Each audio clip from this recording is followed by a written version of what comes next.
Praise the lord. దేవునికి మహిమ కలుగును గాక.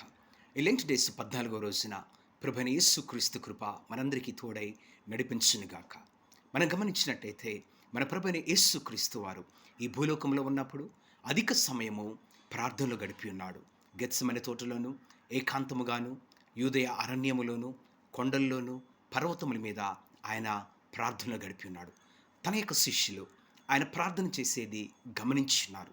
ఒకానొక రోజు శిష్యులలో ఒక శిష్యుడు వచ్చి ఈ విధంగా అంటున్నాడు, మాకును ప్రార్థన చేయ నేర్పమని అడిగి ఉన్నాడు.